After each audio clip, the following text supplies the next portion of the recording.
Welcome to today's edition of the Rush 24/7 podcast. And greetings, my friends. It's great to have you here. We're back at it, ready to go. Rush Limbaugh, the Excellence in Broadcasting Network. The audience, ladies and gentlemen, since the election is now, as I've been telling you, larger than ever. 26 million. 26 million. And unlike previous elections, the audience here has continued to grow. Normally on most outlets after the election, particularly such a fevered election as the one we had, there's a natural drop-off as the intensity of the moment fades away. That has not happened here. It is as intense as ever and is continuing to expand, and we thank you very much. You want to be on the program, telephone number 800-282-2882. Email address lrushbo@eibnet.us. I'm not happy to have to pass this on. I'm very, very troubled to have to pass this on. And I want to say at the outset that I hope my interpretation is wrong, and I hope this is not the case. But it looks like, from here, right now, it looks like President Trump is caving on his demand for a measly $1 billion in the budget for his wall on the border with Mexico. The Democrats are threatening a government shutdown. It's the same old, and I was hoping that Trump would throw this shutdown thing right back in their face and have everybody realize they're the ones engineering these shutdowns, that nobody would notice anyway unless a big hullabaloo was made about it. The Democrats, Democrats seem to have successfully used this stupid, silly threat of a government shutdown to get their way. What Trump is saying is, if we need to get this done, then I'll delay the spending on the wall until September. And it's just a measly $1 billion. But the problem here is, folks, is one of politics. If this happens, if Trump does, and I use the word cave guardedly, Trump, I'm sure, does not ever think he caves on anything. But outward appearances are what they are. And the bottom line is that if he is willing to withdraw a demand of his for a measly $1 billion for the wall because the Democrats are threatening a shutdown, then the Democrats will just have learned that this threat works on Trump too, not just all the other Republicans. We know that the threat of a government shutdown, once it's even whispered in the drive-by media, paralyzes the Republican Party. And then they spring into action trying to assure everybody that we're not going to shut down the government. And whatever the Democrats need, the Democrats, the losers in the last election, whatever they need is what we're going to do if we have to avoid a government shutdown, because the Republicans say the media is going to blame us, even though we're not responsible for it, and the country's going to hate us, and we can't afford this, and so we can't afford a government shutdown. And not having a shutdown has been the single focus of Republican policy for I don't know how many years now. And it has translated into the Democrats being able to deny Republicans most of what they want, and Democrats to get what they want.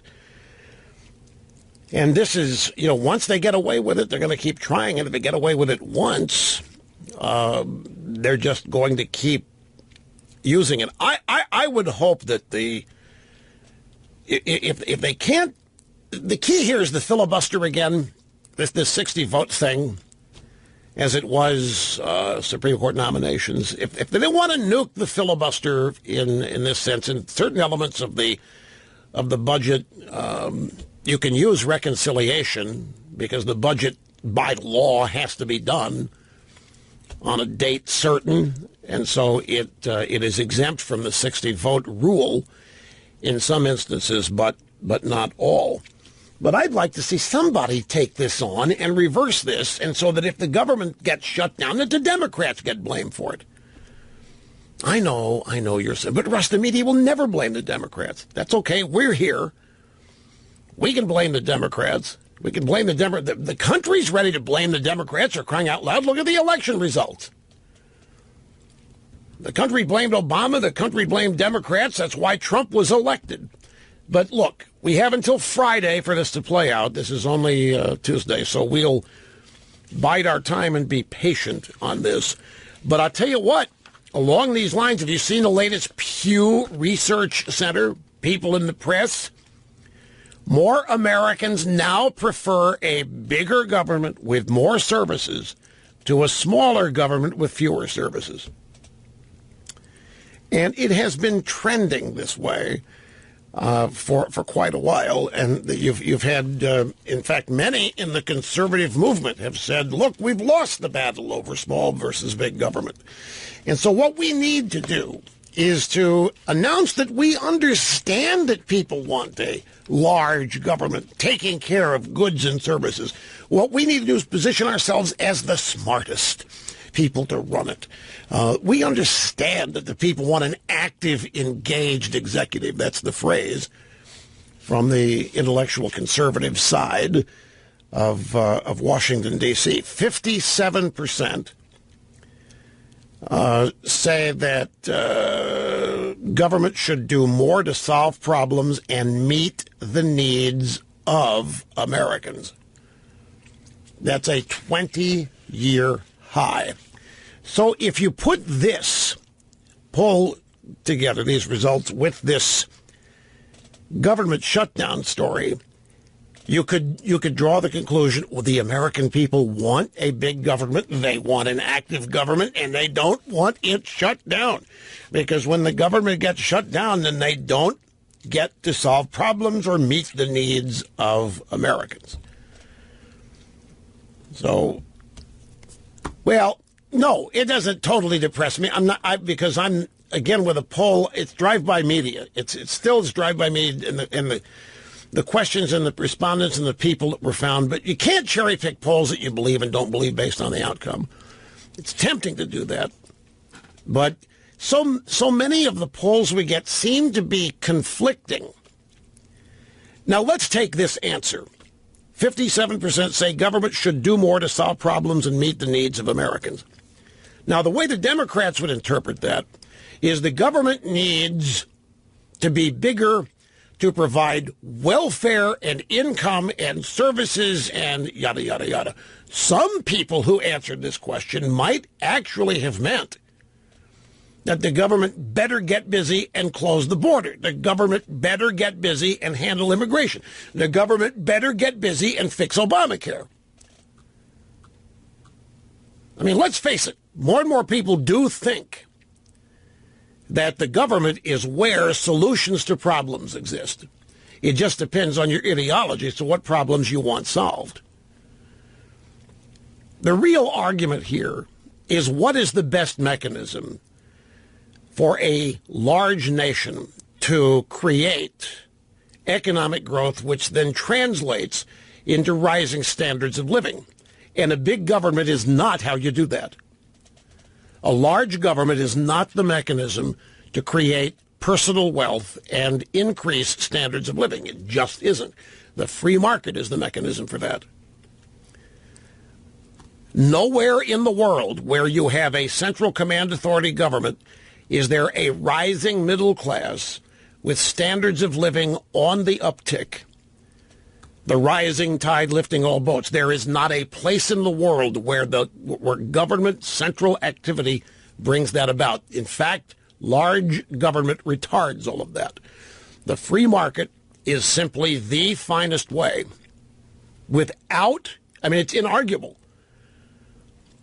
But then you have, within that argument, you have realities that people can use to shoot the argument full of holes. Okay, if the free market's the best way, then how come the gap between the haves and have-nots is getting bigger? And if the free market is the way, how come all of these jobs haven't been present for 15 years? And how come standards of living haven't? Well, because we don't have a free market when you get right down to it. And we've never had a pure free market, but we've had encroaching and creeping government within the I mean, the tentacles of government are woven deep into our society, from regulations that prohibit this behavior and that behavior to the tax code. The free market theory, free market economic reality has not been disproved by virtue of American circumstances today. What has been proven is that a growing government with ever-increasing power. I mean, why are people ticked off? Why were people ticked off before the election? You can take any number of examples, but they all boil back down to economics. Stagnant incomes, open borders. I mean, you name it. The culture was being rotted from within. I mean, there's nothing here to recommend big government. And yet people in the Pew survey, 57%, that's a high. It's a 20-year high. And I think one of the reasons for it is that people think there is no other way to solve it, that there needs to be command and control authority, such as presidents using executive power to fix things that are wrong. So we'll see how this continues to play out. Have you heard about, I saw this last week, and I didn't say anything about it. I've been patiently waiting. It's one of these things where I had an initial reaction to it, but I wanted to wait and see if my instincts were borne out. And I can safely say today that my instincts were borne out. Did you remember hearing you may have only heard about this week. Late last week, a couple of researchers from Harvard discovered a long-lost copy of the Declaration of Independence in a records office in the UK. It was a parchment copy. Nobody said that it was an original. Nobody said that it was anything other than a copy. But it does contain differences. I saw Harvard researchers discover, and I thought, this is a potential time bomb. I began to think, how many Americans, how many people living in this country know what the Declaration is anymore? I'm not kidding. I'm not kidding. How many know what the Constitution is? Not know what it says. How many know what it is? So here's the Declaration of Independence, and a new copy has been found by a couple people at Harvard. And my concern was, what if it's a little different? Or what if it contains different structure? What if these people try to say that this copy of the Declaration dramatically changes what we thought we knew about the original Declaration and thus how this country actually came into existence?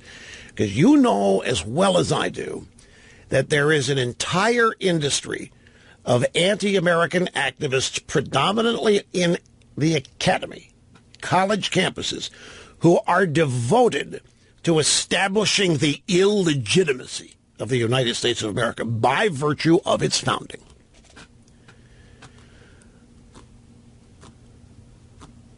Bunch of dead white guys who owned slaves founded America, they say. How can it possibly be legitimate? Bunch of dead white slave owners, and you telling me I have to abide by that?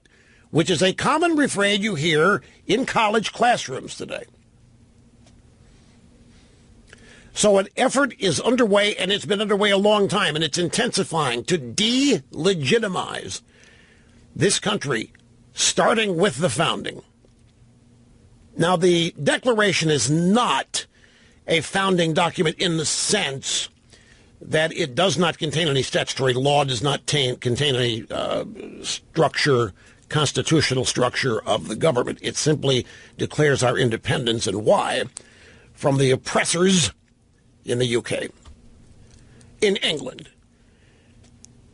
And lo and behold, so I've been reading about it, and it turns out my suspicions are somewhat justified.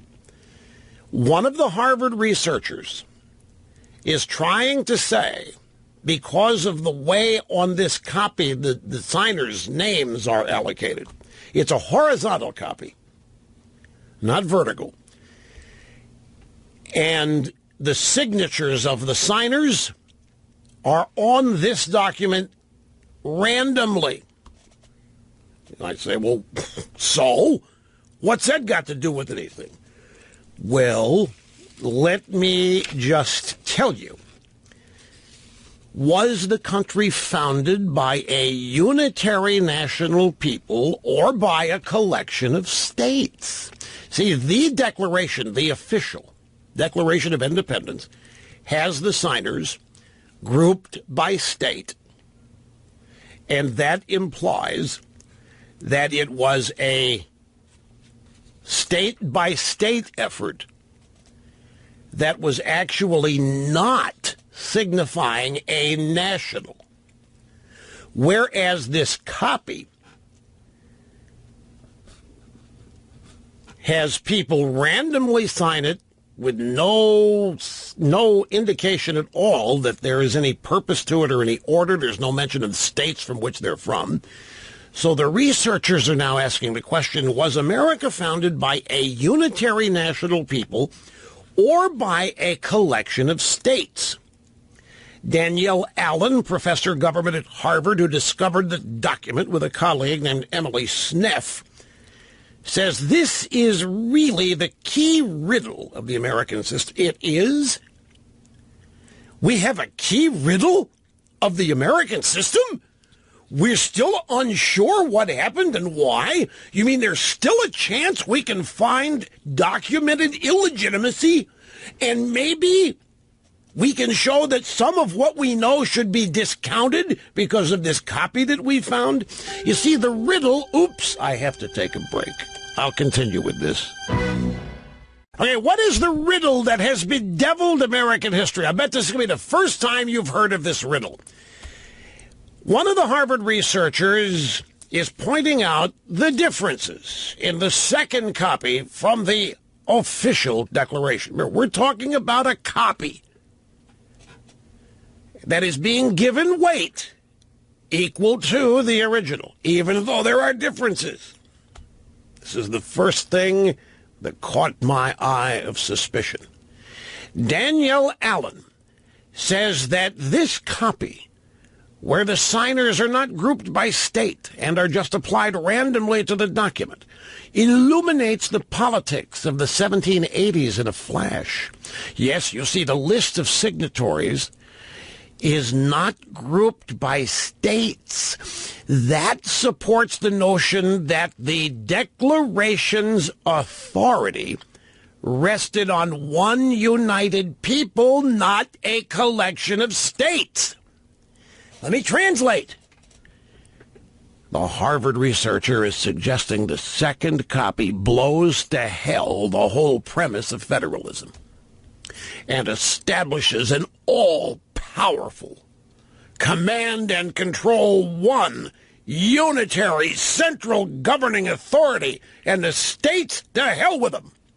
All because in this copy, the signers did not group themselves by state, nor are the states from which they hail mentioned. She says this parchment manuscript eliminates in one stroke how the Federalists and the Anti-Federalists debated the question of whether the new republic was founded on the authority of a single united sovereign people or on the authority of 13 separate state governments. You ever heard the Constitution, Danielle? It's a copy. Look what they're trying to do here. Where has this thing been anyway? In some whaler's cabinet over on the coasts near the White Cliffs of Dover in the UK? Well, what are we talking about here? And we're back. Great to have you with us, Rush Limbaugh here, and the one and only Limbaugh Institute for Advanced Anti-Leftist Studies. Now, I just want to close the loop on this and try to answer any questions you might be asking related to confusion. There is one man, or one of six people, who signed both the Declaration and the Constitution. His name is James Wilson. James Wilson was a warrior in Pennsylvania, and at the 1787 Constitutional Convention, he was a huge advocate for nationalist government to come. the United States. And so he is a source that these two Harvard researchers are looking back to try to translate the meaning of this copy of the Declaration, where the signers' names are randomly placed with no mention of the states. And they are using Wilson as their evidence that there were serious arguments going back and forth over whether or not the United States was going to be a totally, just a single national government with the states having no authority or power whatsoever, or whether we were going to be a union of 13 states with individual power, and the federal government only doing those things that the states could not do, which is a fairly decent definition of federalism. And the riddle, what was intended? I find it fascinating that a bunch of researchers here are trying to find the original intent. You let a judge do that in terms of the Constitution, and they want to disbar the guy. They want to throw him out of the courtroom. But these people are actually trying to find, if you ask me, what they're trying to find here is evidence that the founders, the people that signed the Declaration and wrote it, actually intended there to be a giant, one big, humongous national government with no federalism whatsoever. And Ms. Allen, I was on pins and needles. I thought I would turn it over. I thought I would turn it over and the back of the document say, "Ha, we fooled you." She was looking for substantive differences in a copy, not the original. I just kept staring at it. There was no discernible order in which the names of the signers was on this copy.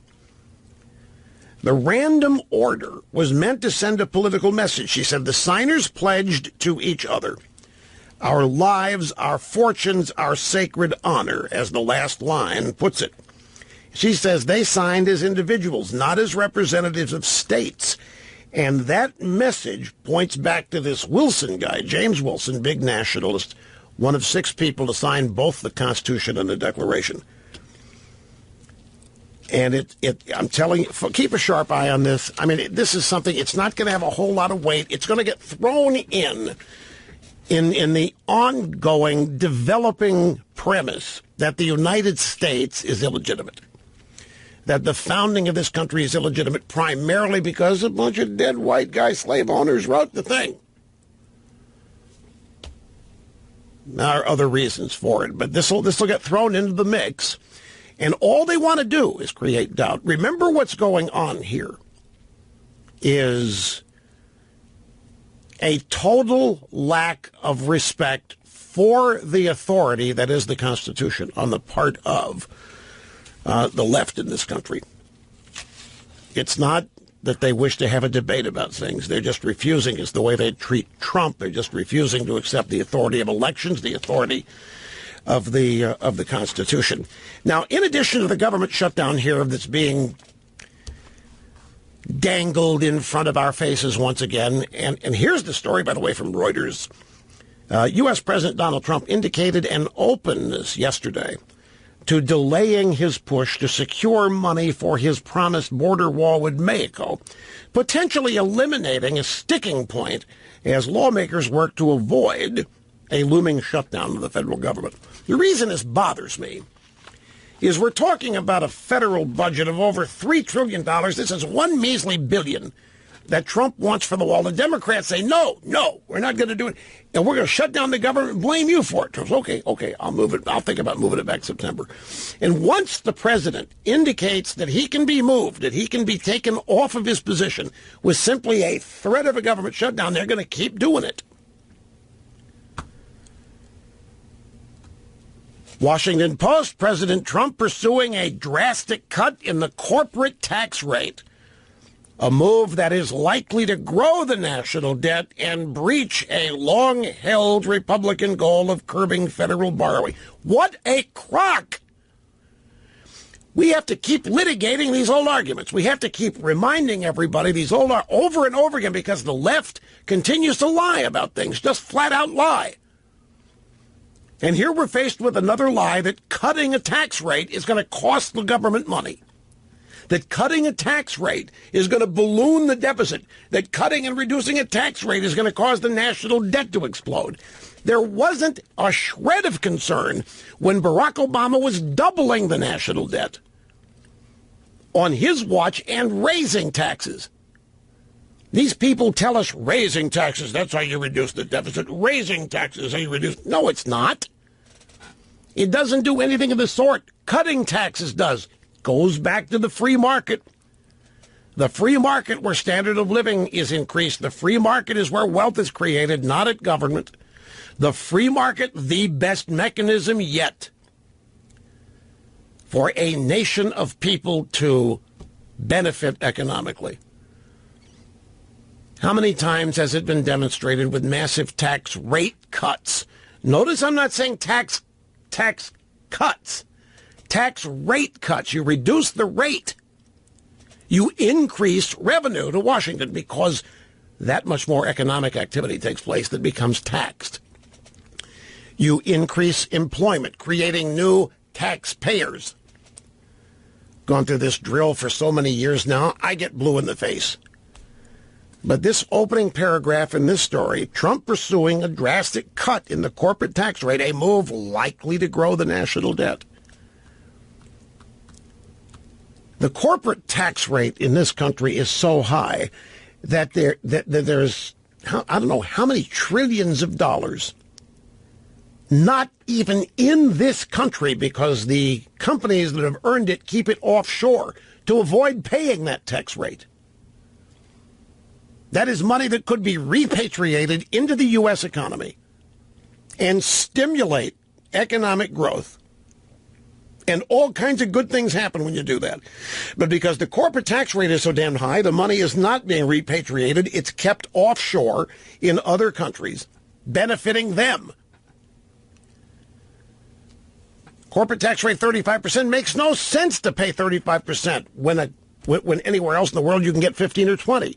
So if the corporate tax rate, if Trump succeeds in lowering it to 15 or 20% here, and that results in some of this money being brought back, guess what? It's automatically infused into the U.S. economy. And you know what happens then? It's invested. It's used for all kinds of reasons that businesses use money. And that's usually the pursuit of profit, which means investing in growth and innovation and who knows whatever kind of wonderful things. And that is not happening to the extent it could because profits made overseas stay there. Because our corporate tax rate is so high. So now lowering the corporate tax rate, this zero-sum game thinking, is going to cause a drastic increase. By the way, when's the Washington Post ever worried about the national debt anyway? When did they worried about the deficit? They didn't care a whit about it when Obama was raising both and growing both of them. When has lowering taxes ever done anything but increase business and increase revenue to the Treasury? Washington Post says the president has instructed advisors to propose cutting the corporate tax rate from 35% to 15%. The rate reduction is larger than what House Republicans had proposed in their own plan. See, this Trump guy is really greedy. He really anti-government. He really wants to choke the government. He really wants to hurt people. He's even worse than the Republicans, and we know what they are. Anyway, let me take a brief time out here, folks. We'll see how this all shapes out. This is Tuesday, and this looming deadline is on Friday. And I'm telling you, it is a golden opportunity for President Trump to nix all of this. It's a golden opportunity for Trump to giant foot stomp these people and end this crap of a perennial, never-ending government shutdown, paralyzing anything sensible being done with our budget and our economy. It's wipe it out. The Democrat Party is in the process of being wiped out now. Wipe out this premise that the government shutdown shuts down life. Show people that life goes on and everybody prospers fine if the government shut down for a couple days. It's never totally shut down anyway. Quick timeout. Back with more after this. So yesterday I asked, why aren't the networks producing endless panel discussions of disgruntled, unhappy Trump supporters? Well, I should have kept my mouth shut. CNN went out and found a couple. They found two. They found it. Audio sound bites are coming up. Here, though, is Joel in San Diego as we start on the phones. Welcome to the program, sir. Great to have you here. Good afternoon, Mr. Rush. Just a quick comment for you. Yeah. About your Declaration of Independence story. To me, in the 1770s, there were no electronic copy machines, so it makes complete sense for there to be multiple copies, and I'm surprised that there's actually not more. Each delegate potentially had to take a copy back to their state. There had to be copies sent to England for the king to see. So for there to be one new copy that has different signatures in a different order, to me makes complete sense. Well, no new story. Here's the thing. There is a project to find all the copies, and your instincts on this are right on the money. There were so far the database that houses the copies of the Declaration that have been found is 306.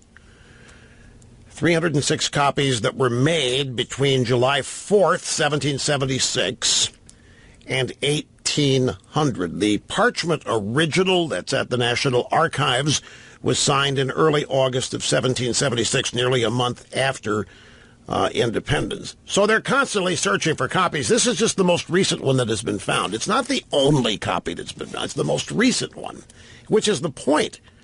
This copy, I should have made mention, this copy was made 10 years after the original was signed in 1776, as best we can tell. So something that was copied 10 years later is now being given weight simply because of the way the signers appear on this copy, is now being given weight that it might contain some deep meaning that might give us a further understanding of what the original intention of the founders for this country was. Look, you have a bunch of leftists searching everywhere they can for evidence that socialism and one giant big government everywhere is the answer.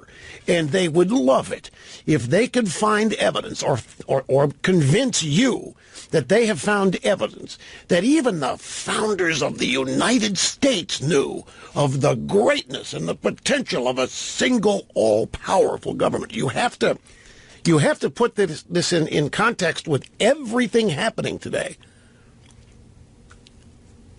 We're in the midst of the country unraveling, folks. We're in the midst of the left in this country attempting to delegitimize everything about the United States.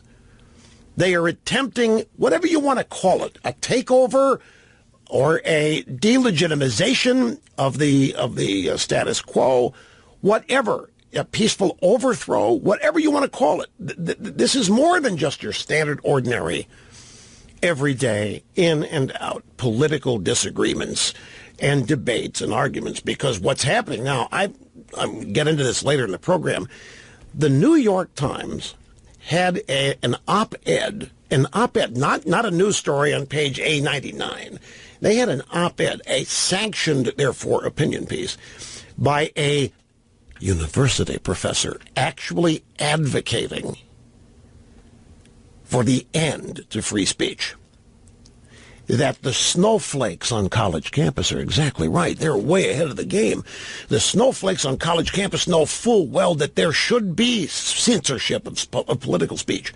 There should be censorship of speech that makes people feel uneasy and uncomfortable. It's the most outrageous thing you've ever seen. But if you put it in context with what's going on, it makes perfect sense. Look, these people have always been there. This is a fundamental point to make. There's nothing new about these people. There's nothing new about America Firsters. There's nothing new about Blame America. There's nothing new about a significant population of the country hating it. That's not new. What's new is that the Democrat Party has totally embraced this movement. The Democrat Party is an obstructionist party. The Democrat Party has now become the home. These people used to just be a bunch of renegades who were members of the Communist Party USA or a radical labor union here or there.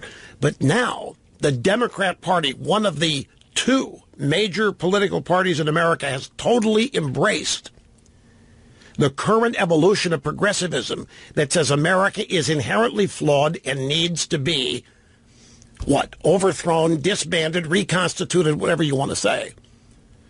And one of the ways they're going about it is prohibiting any speech they think undermines their cause, which happens to be speech that would happen here on this show or on Fox News or in conservative magazines. And we have the New York Times actually publishing an op-ed yesterday which explained this, justified this, made the case for the explicit censorship of political speech. Well, now, if you know anything at all about the First Amendment, it was political speech that was prohibited. Any censorship prohibited. Political speech was what was referenced by the First Amendment's free speech clause. Now that's being turned upside down. So in the midst of all of this, Black Lives Matter, Ferguson, Baltimore, the riots at universities, now you throw in, hey, guess what? We just found a second copy of the Declaration. You know what? We could make a case that this second copy actually shows that the founders of this country really believed in an all-powerful, single, gigantic government. And that's all it will take, because this movement is irrational. There's nothing intelligent or rational about this movement at all. The fact that this is a 10 years later copy, they can take care of that. Remember, they have a media that lies day in and day out for them to advance their agenda. Back here in just a second. This story about the Declaration today, it's exactly why we wrote the 5-series Rush Revere Time Travel Adventures with Exceptional Americans. They are history books for young people to counter this cockamamie BS that students are inundated with every day. Literal lies about the founding of the country. Anyway, folks, we have another brief time out here at the top, but we're back before you know it.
Look at that. Look right there. It's exactly what I'm talking about.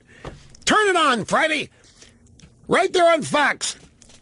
This fight is a process. Trump knows that a government shutdown in his first 100 days would be very bad politically. That's on Fox. There's some guest on Fox. Even Trump knows a government shutdown in his first 100 days very, very bad politically. So this is why Trump is going to back off on funding for the wall so that he doesn't have the bad optics of a government shutdown in the first 100 days. I don't know. Are we never going to deal with this? Are we never going to take this government shutdown and cram it up every orifice in every Democrat's body we can find once and for all? Are we ever going to take this government shutdown and put it where it don't shine?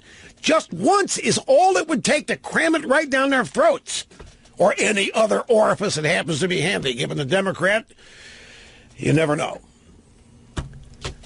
Now, that's not Trump saying it. Don't misunderstand. It's some analyst on Fox. I don't even think it's a Fox info babe or anchor, whatever. It's just some graphic there at the bottom of the screen. Oh, yes, of course. President Trump would definitely not want to see a government shutdown in the first 100 days of his presidency. No, of course not.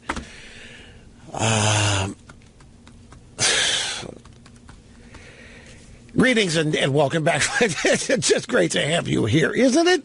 Isn't it wonderful to be here? We got a Pew Center on the very week that we might have a government shutdown. Pew magically produces a poll. It says 57% of the American people want a big, active, expansive government feeding people and solving problems.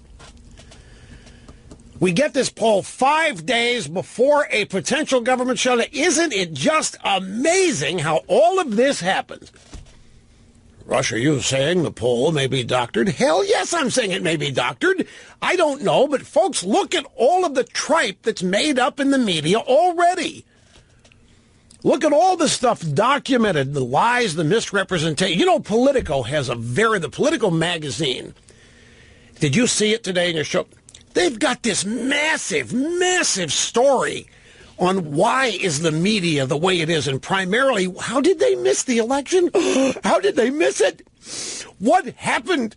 What is wrong with the media? Why could we not see that Trump was cruising to a victory? Why could we not see that Hillary was cruising to a humiliating defeat? The media loves writing about itself. They love talking about themselves. And so it's this very introspective piece. You know what they come up with? Yeah, they live in a bubble. They live in a bubble. But it's not the living in a bubble by itself that's the problem. It's what's happening in the bubble. Oh, by the way, I should point out, it isn't bias. Oh, no. No. The media telling us there's no bias. And it's not that. That's what the conservatives always say. But it isn't bias. It's groupthink. Well, what causes the groupthink? The guy points out that his own survey, only 7% of journalists are Republican. The media bubbles are New York, Washington, San Francisco, Los Angeles, maybe a little bit of Chicago, the Boston, the Northeastern Corridor, and then the left coast. And if it's not there, then journalists don't know what's going on in America. And the only thing they know that's going on is where they live. And so it makes them totally innocent. Folks, they're innocent. They don't intend any of this, but it's like the New York Times. If they publish in New York and in Manhattan, then of course they're going to reflect the views and the political attitudes of people living in Manhattan. Oh, they're a national newspaper. They're supposed to be able, if they don't agree with it, at least report what's happening in Iowa, what's happening in, by the way, Michigan or Wisconsin. What's happening? Why is it that their candidate, why did they lie to themselves that their candidate was cruising for a landslide win, and they chalk it all up to groupthink? Groupthink and living in a bubble, meaning they all live together.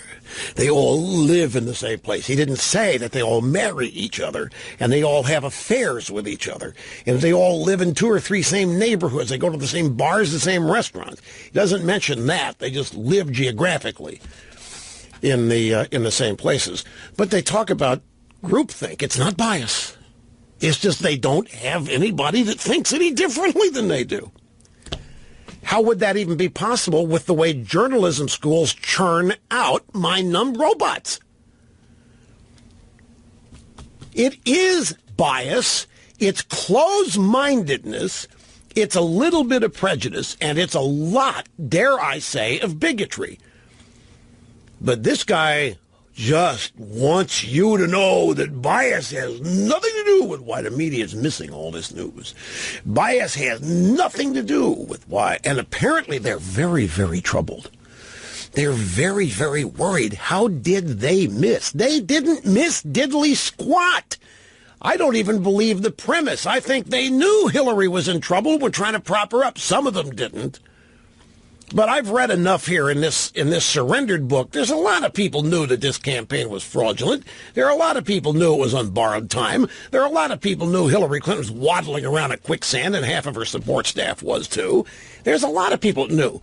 What they told themselves was that Trump is such a reprobate, that Trump is such an absolute, just a pig and an animal and a barbarian, that there's no way that our gal can lose to this.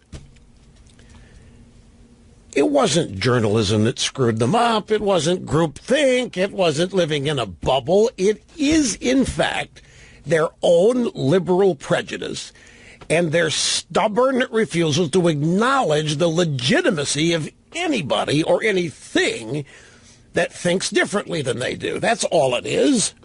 And they can write all these introspective pieces they want, and they can wring their hands, and they can worry about how they missed it all they want, and it's not going to change a thing. There isn't going to be a single thing changed, other than if they're able to do it, wipe out Fox News. That's the only thing. There won't be any structural change or content change anywhere at the New York Times, Washington Post, CNN, ABC, CBS, NBC, LA Times, USA. There won't be any change. And this hand-wringing of, how did we miss it?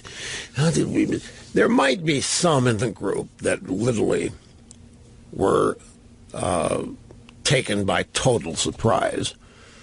But I think most of them are just in denial. I think all these media people are, I don't think they know 10% of what they think they know. I think they're some of the most close-minded, uncurious, prejudicial people that you'll ever run into in any cross-section of society. The journalists in any group of people are going to be the least informed, but the most arrogant. They're going to be the least informed, but the biggest condescending personalities. They're going to be the least informed, and they're not open to what they don't know.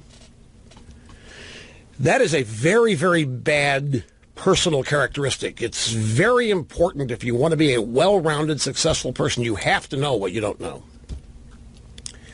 They won't admit that there's anything they don't know worth knowing. Now, this New York Times piece, I have a question for a little pop quiz kind of question. You're going to think, well, Rush, this is silly. Why you even waste your time asking me a question? Why and what is the importance of free speech?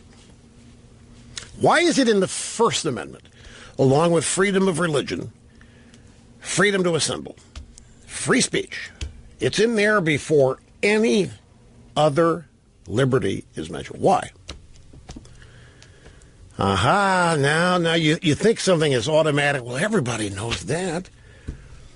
And what kind of speech is protected? What kind of speech?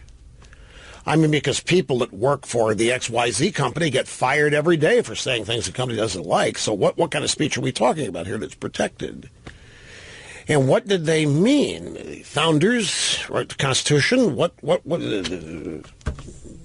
no abridgment against free speech? What's the purpose? Why is it so important? Because Mr. Limbaugh, everybody must have the right to say what they think. Yeah, but why? Why is it so important? Because it just is. Mr. Limbaugh, it's very crucial that you not be able to discriminate somebody that shouldn't say that what they don't want you to hear. No, there's a reason for it.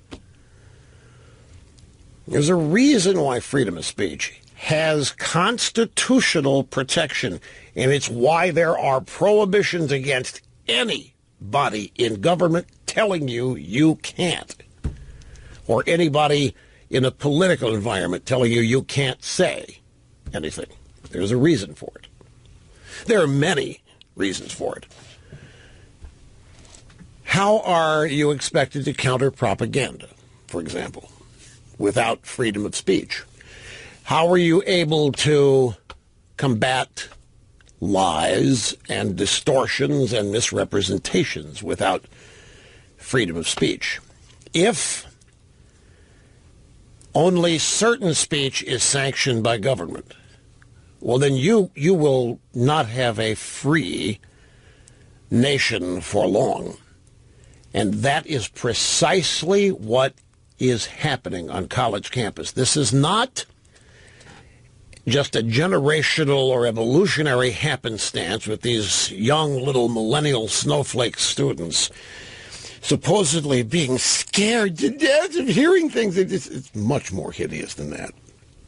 This is not just the case of sheltered, young, still in daycare 20-year-olds who have to be coddled and protected. And there's something much more hideous going on. And it is a direct assault on the First Amendment. It is an effort that is underway at universities, the place theoretically where the open and free exchange of all ideas is the purpose of the place. So say those who romance universities. I think it's always been a bogus premise anyway, but people that romanticize college, oh yes, it's a place where all points of view are expressed and an open inquiry. There's no opening. We're talking about 20-year-olds that don't know what they don't know yet. Now, there's an all-out assault on free speech. Political correctness is part of it. That's censorship.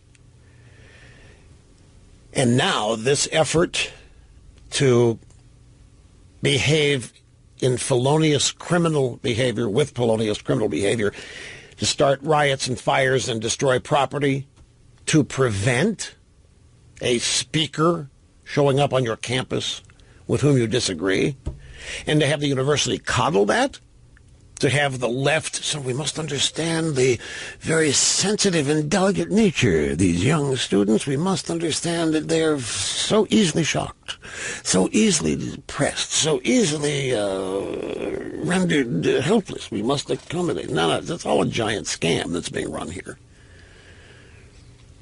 There's a full-fledged all-out assault on the First Amendment without having a constitutional convention, without having an amendment, without having to erase it or write it out. It's a fear and intimidation campaign. And it was joined and supported in an op-ed in the New York Times yesterday by somebody named Ulrich Baer. Ulrich Baer is the vice provost for faculty, arts, humanities, and diversity, and professor of comparative literature at the New York University. And the column that he wrote has the following headline: "What Snowflakes Get Right About Free Speech." What snowflakes get right about free speech? And let me share with you a couple of excerpts. The idea of freedom of speech does not mean a blanket permission to say anything anybody thinks. Oh, but it does, Ulrich. It most assuredly does. In fact, Ulrich, that is specifically what the First Amendment is. That is specifically what the free speech clause in the First Amendment means. It is permission to say anything anybody thinks, and it has a political realm that was attached. Saying fire in a crowded theater is not something you think. That excuse is often given as a legitimate limit on free speech. You can't incite riots, and you can't do it. But we're not talking about that, and everybody knows it. The idea of freedom of speech does not mean a blanket permission to say anything anybody thinks. Yes, it is. That's its power. And because it exists, free speech is how such speech is dealt with and answered. At any rate, listen to what comes next in this guy. This is just one excerpt. I'm not going to read the whole piece. I wouldn't do that to you. I couldn't handle it myself.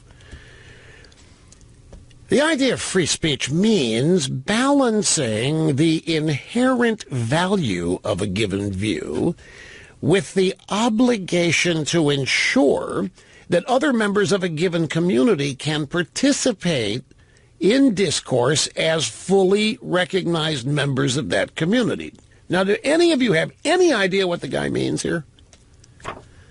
I know that numbers and words are hard to follow when you're hearing them and not reading them, but let me run through this one more time, and I got to take a break here coming up soon. But he opens by saying the idea of free speech does not mean a blanket permission to say anything anybody thinks. Free speech means balancing the inherent value of what you say. Let me translate partially. Free speech means balancing the inherent value of what you say with the obligation to make sure that the people who hear it can participate as fully recognized members of the community in which you make your statement. Anybody have any idea what that means? Do you have any idea what this guy's trying to say? Don't worry, folks, if you don't. I'm here, and I'll tell you. Here's the upshot of what this guy, Ulrich Bear, is saying. Free speech means balancing the inherent value of a given opinion with the obligation to make sure it doesn't offend anybody else in the community. That's what he's saying. Okay, now, you might, well, Russ, that sounds like we ought not be offending people. Sorry, folks, it's irrelevant when we're talking political speech as a means of shutting it down, but that's not the point here. You realize the real danger here is the words balancing the inherent value of a given opinion. Well, now tell me, who gets to do that? Who gets to decide the value of what anybody is saying, and then who gets to proclaim, you can't say that anymore, and because you did say it, we're going to punish you? Who gets to say that?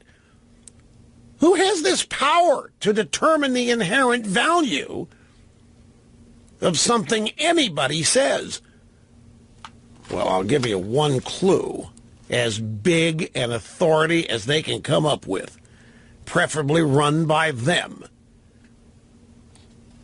Ideally, the federal government would determine the value of what you say and be able to shut you down if they determine that you are violating the inherent values that are important to them. And that's exactly what these people want. And that's what the free speech movement on campus really is. It is a blooming, burgeoning effort at creating a central authority that will be able to eliminate and punish any speech that modern leftists don't want to hear. Back to the phones. Detroit, Tim, you're next. Great to have you on the EIB network. How are you doing, sir? I'm doing fine, Rush. Thank you. I've been listening to you for 20 years in my truck. I want to thank you for the entertainment and education. Donald Trump, my son, I took him, my son Max, to Sterling Heights to 2 rallies. My son also worked the phones for Donald. One of his main topics was building the wall and stopping this illegal immigration. I believe he will be making a grave mistake if he compromises on this. Now, wait. He's not compromising on the wall. He's saying he'll delay funding until September so as to avoid a government shutdown. Does it matter to you when he does the wall? Yes, it absolutely does. Because, Rush, you know it's never going to be a good time to do this. I've been listening to politics all my life. Yep. It's the same thing. Let's kick this can down the road. Exactly. Every delay is a further nail in the coffin. Welcome back, El Rushmo, Cutting Edge, Societal Evolution. Apparently, a lot of people are... I'm getting emails. We haven't talked about Obama talking to the bank. Okay, I'll mention Obama going to the bank. I said, I don't... Let me rein it in. Barack Obama is going to deliver a speech to a Wall Street big bank, Cantor Fitzgerald, for, was it $400,000? Well, apparently a lot of people care because they think there's a lot of hypocrisy here. And there is. But how many times have I tried to say that hypocrisy does not dent Democrats at all? They are permitted to be as hypocritical as needed. This is $150,000 more than Hillary ever got for making speeches. These are these big, bad Wall Street firms the Democrat Party has been blaming everything on for 8 years. Evil big banks. We had to do Dodd-Frank to rein them in because they do nothing but rip off their customers. Evil big banks. The Democrat Party's trying to convince as many Americans as possible that the Democrat Party stands with them in opposing and holding these banks to be honest and making sure they don't damage people. Then what happens? You find that Hillary's out making 25 or 30 speeches to different banks for $250,000 a pop, and that her husband's doing the same thing. And now here comes Barack Hussein, fresh out of retirement, now doing a speech for $400,000 to a Wall Street bank. There is hypocrisy here based on what they say, but the dirty little secret is that these are the people who have been underwriting a Democrat Party for the last 8 years. Wall Street is the official underwriter, called the official sponsor, if you will, of the Democrat National Committee. And man, it's breaking news out there everywhere. Obama's going to do a speech at Cantor Fitzgerald for $400,000. And I know they ripped the banks and they ripped the health insurance companies, and yet all these people were in business and raising money and donating money to the Democrats and Hillary and Obama.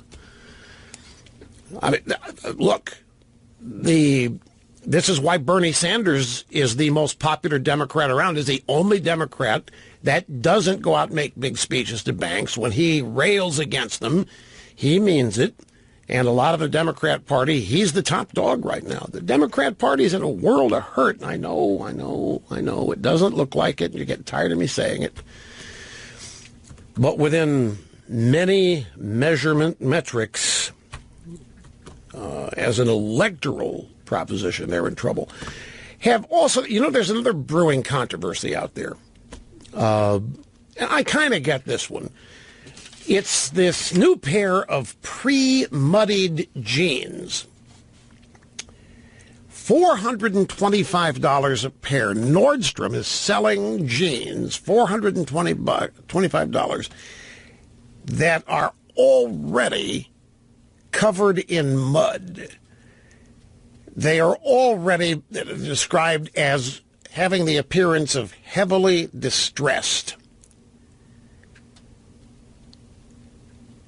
The Barracuda straight-leg jeans are for people who want to pretend like they have been working hard, who want to pretend that they've been out there getting down and dirty in the mud and the dirt and in the soil and doing real menial work. They want to show how tough guys they are and how serious they are and how unafraid of filth and stuff that they are.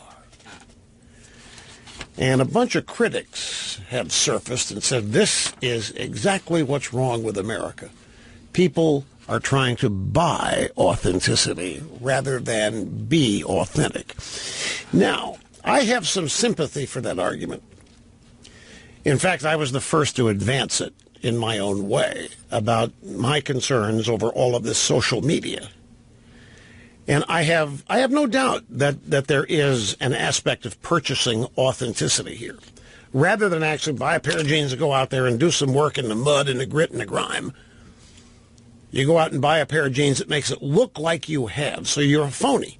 You go out and you buy stuff that makes it look like you're something that you're not, because you know in your heart you're not who you want to be. You're never going to be who you want to be. You're nothing but a pretender. You're nothing but a fraud. And so Nordstrom's can help you further the fraudulent reputation by purchasing something you will never be, authentic. Now, that to me is a fascinating topic just in and of itself. Authenticity and the desire for what it is, who has it, and who doesn't. Anyway, that's for another time. I need to get back to the phones here. Charlie in Atlanta, glad you waited, sir. Welcome to EIB Network. Hello. Hey, Rush, thanks for taking my call. Yes, sir. Want to start out by saying I've been listening to your show for a long time, and my father was the one that got me started listening to you, and he has since passed away, but he served our country as a fighter pilot in the Navy, and he loved your show because he thought this was the greatest country that had ever lived, and he loved how you proudly, from the as loudly as you could every day, talked about what a great country this was. So I just wanted to pass that along. Well, I appreciate it. A lot of pleasure and happiness. 3 points to make about the copy of the Declaration of Independence that they just found in England. Yeah. I think you made some really good points about how the left would use this to try and undermine the very principles of the founding of this country. So I guess the first thing that comes to mind is the Articles of Confederation, where the first attempt to form the government intentionally gave the states the overwhelming majority of power.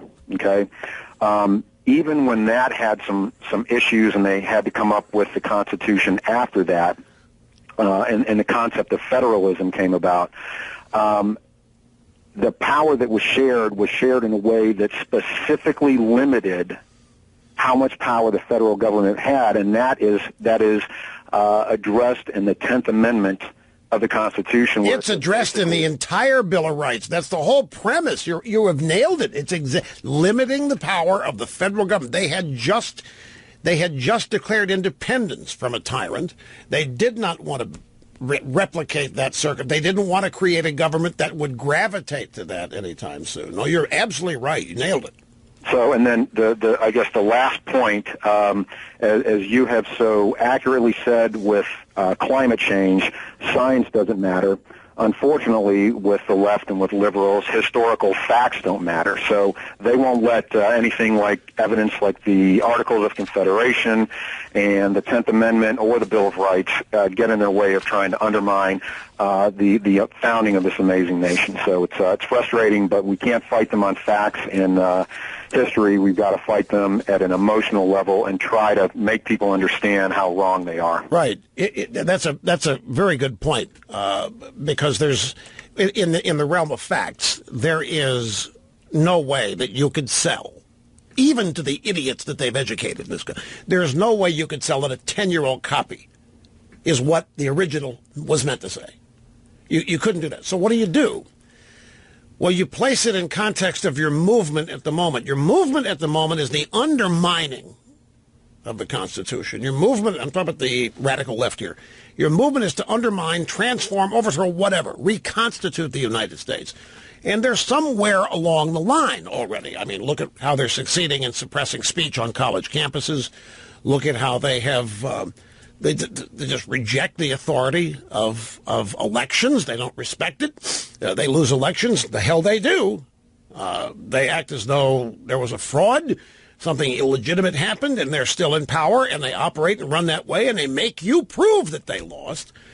And they're constantly actually demanding that we prove that we won by claiming everything about us is fraudulent. When they win, that's the authority they respect. They only respect their own authority. They don't respect the authority of the Constitution. This explains why Obama felt free to violate it as frequently and often as he could, particularly in the area of immigration. You look at now when this administration is simply trying to enforce existing law, immigration law. Simple. There's nothing new yet. There's no new immigration law. It makes it look like there is, because all that the Trump administration is doing is enforcing existing law that has not been enforced in years. And it looks like a massive takeover has already happened in the realm of immigration law when nothing's changed other than the enforcement. So what does the left do? They say, oh, yeah, you, and create even more sanctuary cities. And then now sanctuary universities and sanctuary churches and sanctuary counties. So you put this discovery of the Constitution, of the Declaration and the 10-year-old copy in the mix, and you ignore the fact that you don't even try to say that what this copy means is what the original intent was.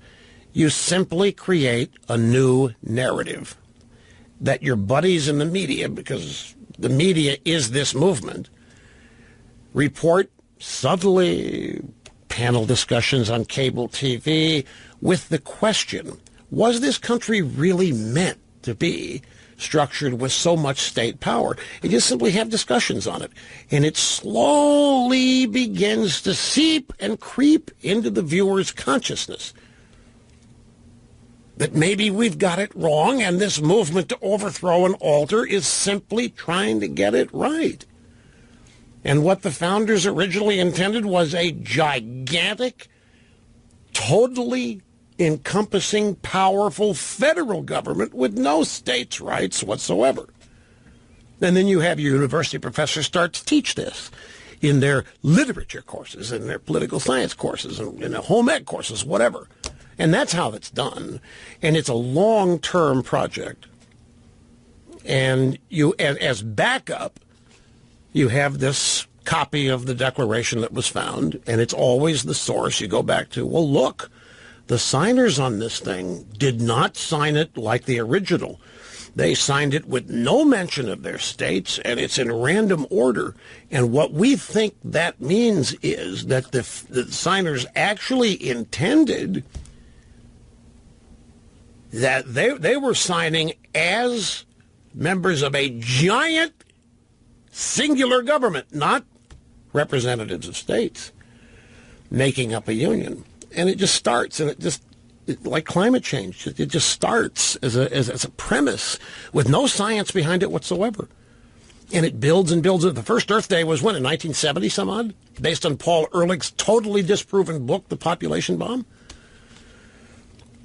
Now, I got a story in the stack of stuff here today about climate change. It's just these media people that live in their bubbles, that engage in groupthink, they don't even question it. They don't even question whether it's true or not. They accept it because of the credibility of those who make the claim. All their buddies, political allies, it must be true. It's part of the agenda. So this story talks about, you know what, there may be a really nice benefit to because global warming is presented as an absolute disaster. It's going to be devastating. That's why we must do everything we can to stop it. Well, there isn't any. There isn't any man-made climate change. It can't be proven. It has not been established. There is no science on it, settled or otherwise. It has never once been established that man has a damn thing to do with the climate, the weather, the temperature, what have you. And the proof is that we can't stop any kind of weather. We're causing it, apparently. Well, if that's true, then why can't we stop it? Tornado coming, why can't we go out there like Fidel Castro does and stand up to it and put our arm out and say, not here, not here, you will hit Georgia. And why doesn't it turn to Georgia, go destroy them? Why does it come right at us and kill us while we're out there standing? We can't stop it. Same thing with a hurricane. What it takes to advance movements like this is absolute empty-headed total believers. Non-thinkers, fraudulently educated, arrogant fools are necessary to keep narratives like this alive. And the mistake we make, like in climate change, the mistake we've made from the beginning in fighting it is to fight it on the science. There isn't any. They make it up. Tree rings, ice cores, whatever it is. Hockey stick, preordained paleocentric period. No, the preordained paleocentric period, according to our research, we've lost everybody. It's a political argument they're having. We made the mistake of fighting the science when there isn't any. I got to take a break. I'm way long here, folks. I, as you know, could keep going, but I must stop.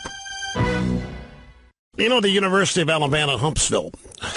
Well, I said the University of Alabama, Huntsville. The University of Alabama at Huntsville. Our official climatologist, Dr. Roy Spencer, is there.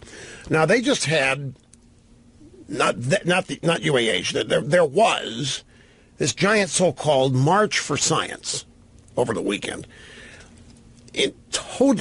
Entirely bogus.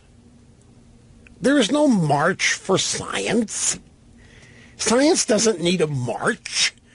You don't need to campaign for science. This was a march of the uber left. This was a march for liberalism. This was a march to promote the left and whatever it is. And they wanted to target science because it's Earth Day. And they want everybody to believe that science is behind their beliefs on climate change. Well, anyway, an office housing Dr. John Christie, who's been doing great work, scientific work, refuting climate change, the building where his office is was shot up 7 times after the march.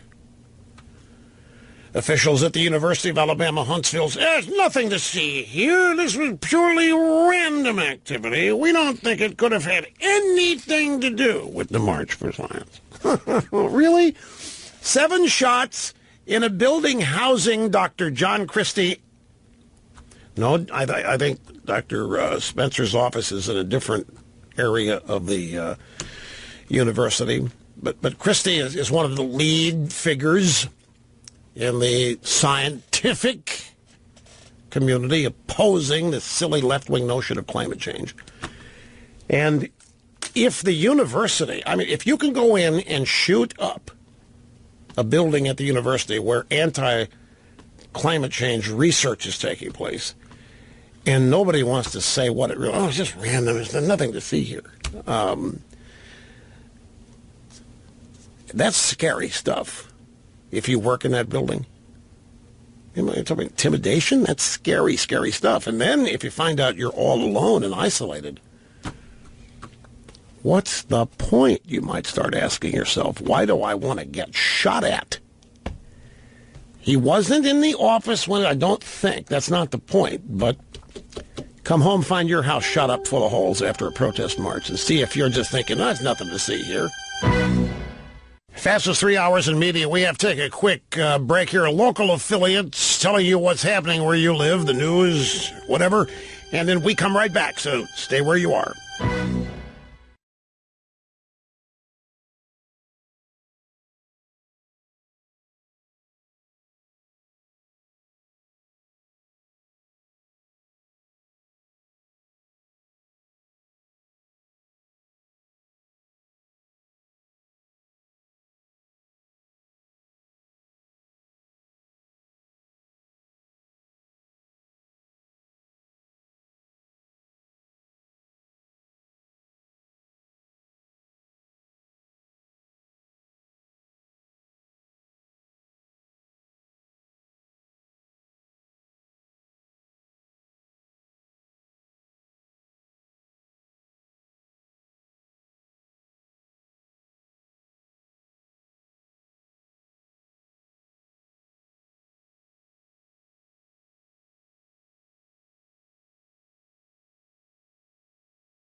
This is.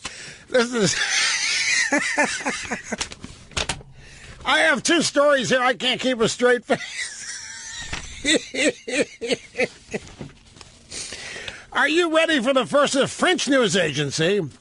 It's called the AFP. It's their version of the Associated Press. Share with you the headline. There's a New York Times story about this today, too. Macron, this is the 35-year-old French presidential candidate who's married to the woman 25 years older than he is. He's 39. Emmanuel Macron campaign was targeted by Russian hackers. Folks, they're turning it into a joke. The Hillary campaign, the Trump campaign, the Russians hacked this, the Russians did. Now the Russians are scheming in the French. and of course the Russians want Le Pen just like the Russians wanted Trump. And so the Russians are trying to sabotage this young boy child governor, president in waiting. The New York Times story is Russian hackers who targeted Clinton appear to attack France's Macron. The campaign of the French, pardon me, when I laugh, I get all kinds of chest congestion for some reason to clear my throat a little bit more than usual. I apologize for that. Campaign of the French presidential candidate Emmanuel Macron has been targeted by what appears to be, we don't know what the hell we're talking about, it just looks like it, the same Russian operatives. Oh, it's operatives now. Partisan political operatives responsible for the hacks of Democrat campaign officials, according to a cybersecurity firm warning in a new report. The cybersecurity firm warning has heightened concerns that Russia may turn its playbook on France in an effort to harm Mr. Macron's candidacy and bolster that of the rival. You know what this means? What do you think this means? Tell me what you think it means. It means they're scared to death Le Pen is going to win, despite all of the narratives following. The election was on Sunday, and this clown got 23%. Le Pen got 21%. Neither of the two major parties, the French establishment was shut out. They want us to believe, the equivalent of neither a Republican or Democrat in America receiving a nomination to run for president. But that's not true, because this Macron guy is from the Socialist Party. He just broke away for an independent run. But he's a socialist. But if, and the original reporting was that it's over for Le Pen, now that this guy got 23%, and the other candidates who didn't make the runoff are going to coalesce behind Macron, so Le Pen's finished. But now all of a sudden we have a story where the same Russian operatives who undermined Mrs. Clinton, all during that book, surrendered on the Clinton campaign. Now, there's not one reference to the Russians about what went wrong with their campaign. The French news agency story, the Pawn Storm Group, which has been linked to several high-profile attacks in the West, that would be the Russian operatives, the Pawn Storm Group, used phishing techniques to try to steal personal data from Macron and members of his campaign. According to Japan-based Trend Micro, Pawn Storm, also known as APT-28, is also believed to be behind the attacks last summer on the U.S. Democrat National Committee, thought to be aimed at undermining Hillary Clinton. Folks, this is total. I mean, I don't know how to characterize this other than it's pure fantasy. That's all it is, pure fantasy. It's alternate reality stuff. The Democrats did not lose the election because the Russians tampered with it. The Russians did not hack Podesta's email. He fell for a phishing scheme. And I'm glad to see that this story references that. They say that there was a phishing scheme that was planted for Macron to fall victim to, but he apparently was too smart to fall for it. But that's not the same as a hack. A phishing scheme requires you to do something to let the hackers in. A legitimate hack is when they get into your machine and you don't know they're there and you haven't done anything other than not have proper security or something. But this myth, this pure fantasy that the Russians determined the outcome of elections here and are now trying to do it in France, when you get that, this is dangerous, dangerous stuff. This is utter and complete irresponsibility on the part of all of these news agencies all over the world reporting this. And they're doing it. In France, it could be two reasons. It could be that they already fear that this Macron guy is actually going to lose, which is contrary to the conventional wisdom in the reporting, or they are trying to actually sabotage Le Pen by accusing her of being allied with Russia so that she does not get sufficient votes. It's one of those two things. But regardless, because of what happened here between Hillary and the Trumpster, they're leaving nothing to chance. They didn't start on the Russian thing until 24 hours after Hillary's. The Hillary camp got in on it 24 hours after the election. The other story here, and again, this is a pure fantasy. This is pure fantasy. There is nothing of substance here. The headline alone, Al Gore's new group demands $15 trillion to fight global warming. $15 trillion to fight global warming. Now, in a sane world, this would constitute such extreme overreach that the person behind this request or claim would be forever discredited. $15 trillion to fight climate change. The U.S. national debt is $19 trillion.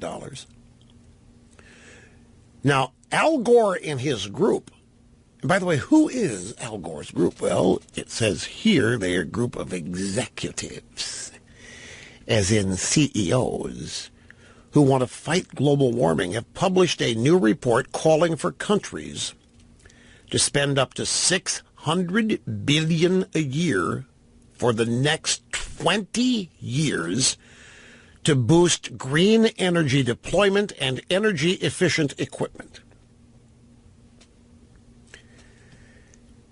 $600 billion a year. There's multiple countries spending $600 billion a year for 20 years, total $15 trillion. Not companies to spend, countries.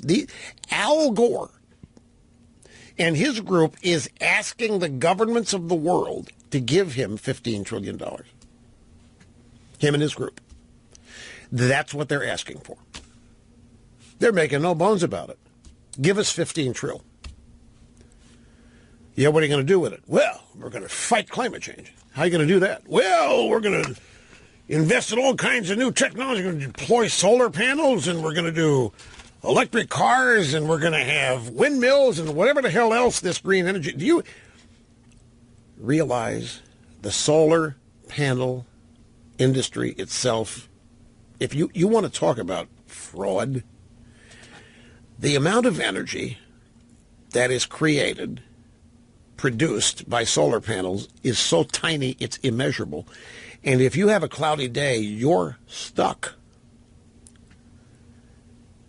I look at Apple. This is, and I know Al Gore's on the board out there, and they've got a social justice warrior for CEO, and they've got, as one of their executives, Obama's former EPA director, Lisa Jackson, and they're building that giant new spaceship campus out there.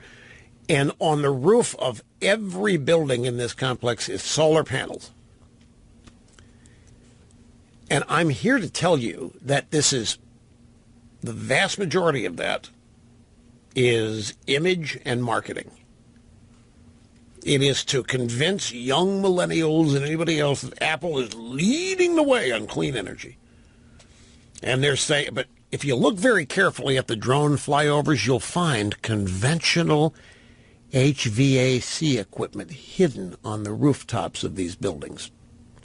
Now, Apple is saying that their design is so state-of-the-art that they don't need air conditioning and heating for a vast majority of the year.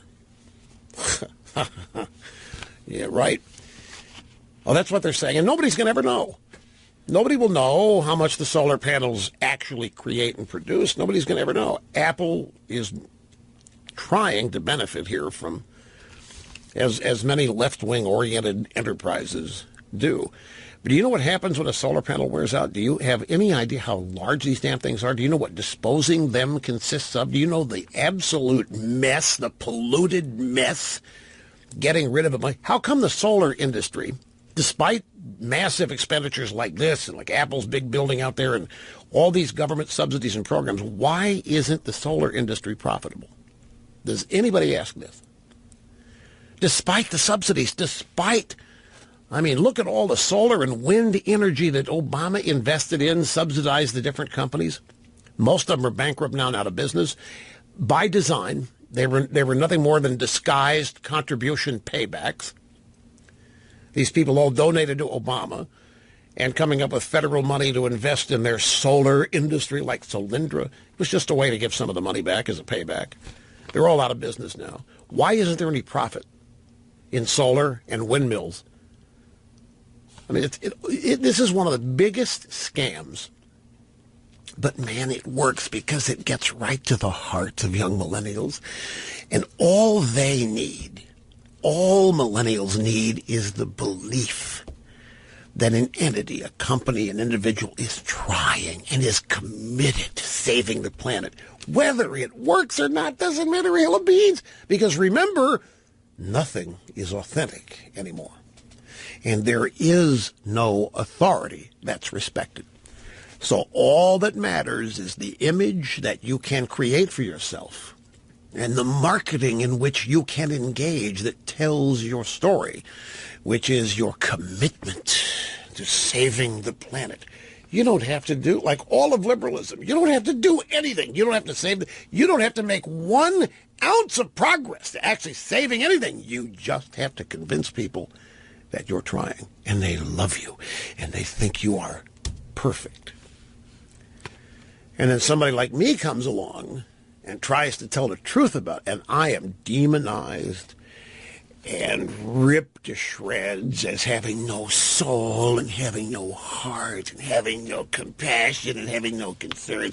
And all I am is trying to ensure that people do not fall for scam after scam after scam and lie after lie after lie, because the more people fall for these things, the bigger the government's going to get.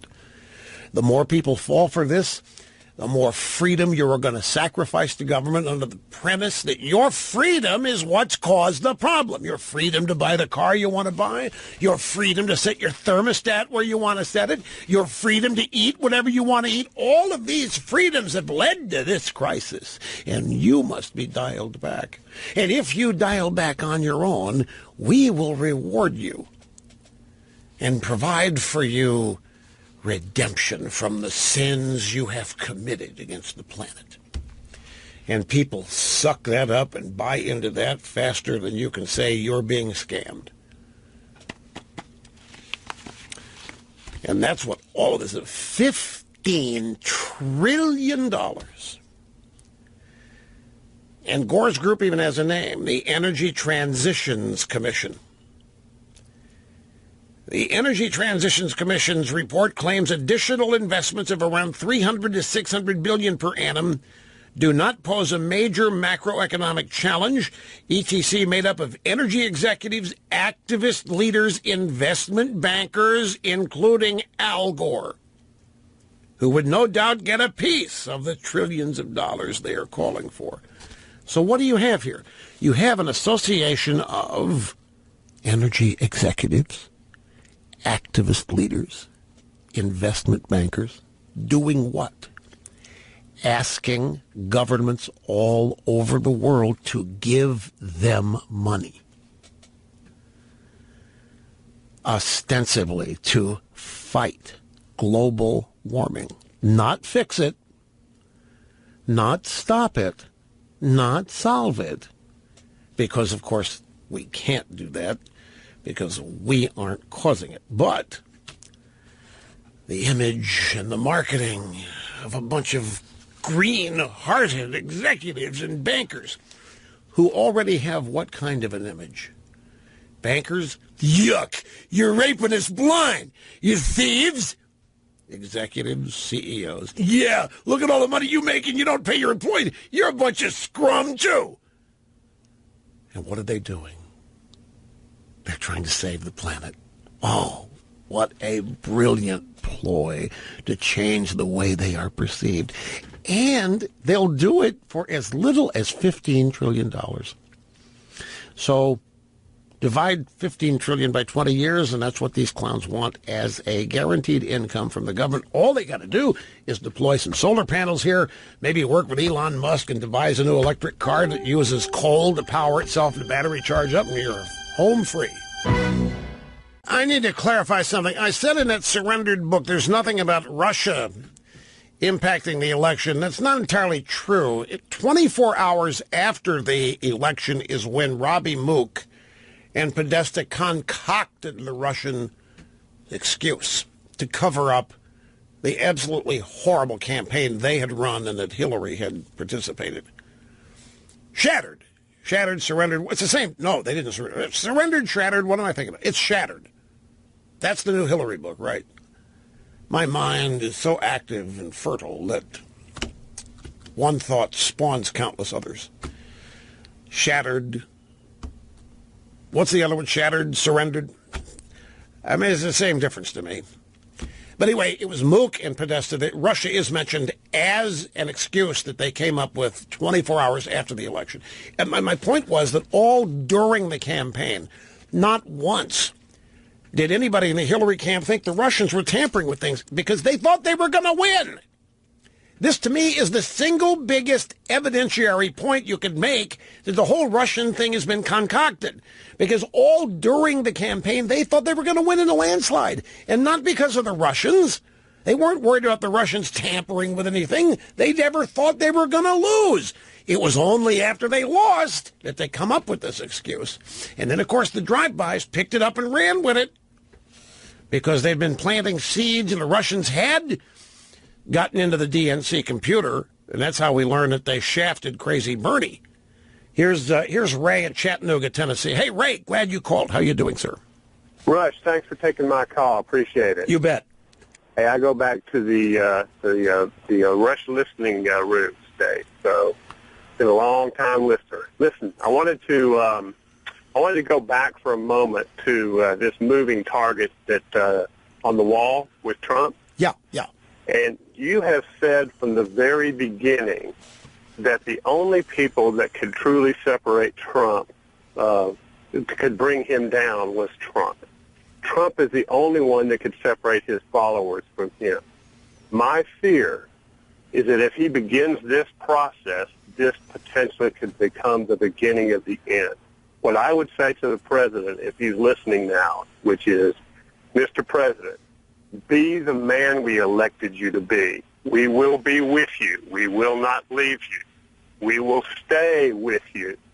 But hang in there and be the one we allowed you to be. Drain that swamp. Don't become part of the process. Okay, so you're reacting to the news that he might delay funding for the wall till September to avoid a government shutdown.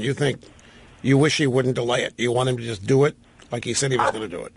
I want him to be what we elected him to be, which is to shed light on what needs to be fixed. Yeah.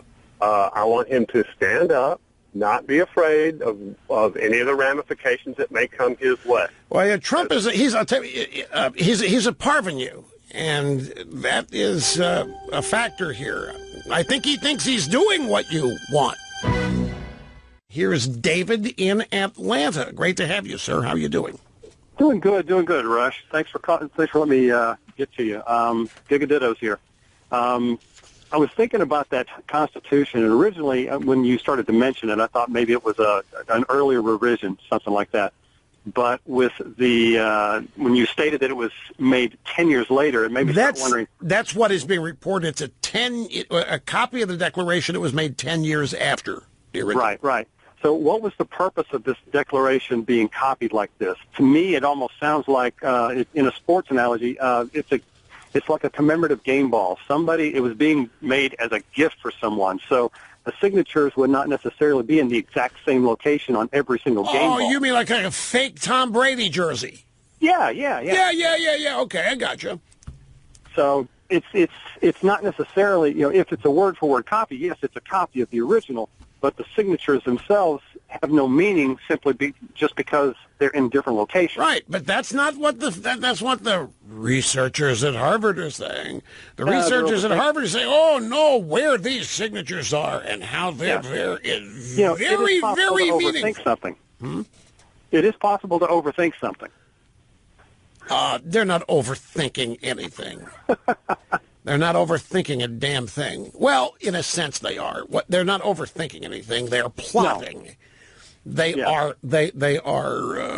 Not conniving. They're testing. They're. What do you call it when you send a leak? That's a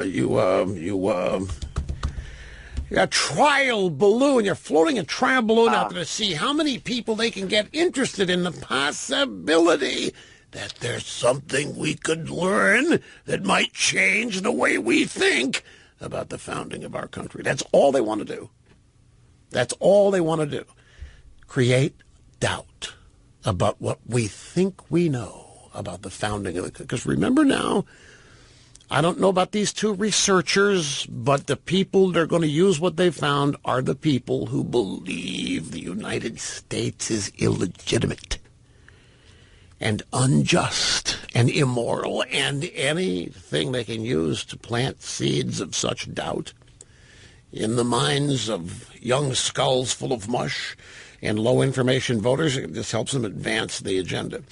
But I got a bunch of emails during the break. You just called Trump something. I don't know. What did you call Trump? And it was going in I called him a parvenu. And he is. He's a huge parvenu. And what? What is it? Oh.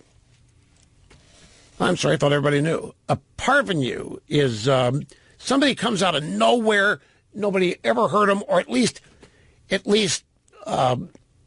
just totally unexpectedly ends up with a lot of power, a lot of wealth, or becomes a celebrity. But the key to one being a parvenu is it's a person of obscure origin, meaning not part of the establishment.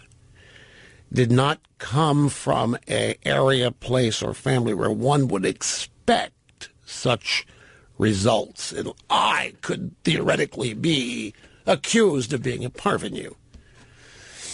In the sense, you talk about obscure, nobody knew who I was. When this program started, I've been through all that, don't need to repeat it again, but that's the word that I used. Here's David in Atlanta, is that right? No, Kelly up in Midland, Michigan. Great to have you. How are you doing, sir? It's actually a girl, but that's okay. I'm doing great, Rush. It's a pleasure to speak with you. Thank you. I'm sorry about that, by the way. Oh, that's more than fine. What I wanted to talk to you about, because of the solar discussion you were having, is Midland is the birthplace of Dow Chemical and Corning. And about 5 years ago, the government gave Dow almost $2 billion to create a solar shingle plant. And supposedly in 2 years, the shingles were going to be available in all 50 states, and then 5 years all over the world. Solar shingles. Yeah. See, nobody has ever, and nobody's talking about this. My husband got a job there. It was supposed to be this dream job, a lifetime career job, and he actually really, really liked it. They're already done. They closed this brand new $2 billion investment of our money, and in one day, 746 people lost their jobs. Right, and why? Because the solar shingles didn't work. They don't sell. Exactly. In the 2 years that they predicted they'd be in the 50 states, they were actually available in 4. Right. And they were all out west. I know. Solyndra said the same thing when they got the subsidies. Yeah, How many of exactly. you... What was that? Exactly. That's exactly. Well, Kelly, thanks for the call. I appreciate it. How many of you have, for your phone, have a battery case that you put it in? Do you know they sell these things, some of them? Mophie makes them. Mophies are great. Anchor makes some. There's a bunch of people that make these battery cases. You plug your phone into them. You charge the battery case. It gives you an additional day's worth of juice if you have a phone that doesn't get you the whole day. Well, as a gimmick, some Japanese outfit created one of these battery cases, and the whole back of it was a solar panel. And it was designed to charge your phone, and you would never have to plug in the battery case to charge it. So I went out and got one. I ordered. Yeah, I didn't fall for it. I wanted to establish that the thing would not work. And I took it with me on one of our vacations to Hawaii, and I left it out. I let it run down, out of power totally. I plugged in and I charged it, and I used it to keep the phone charged. And when the battery case died, I just put it outside for 3 days running without touching it in the sunlight. Brought it inside at night, put it back out, and there wasn't 1 amp of power that ended up. I think the thing was a scam.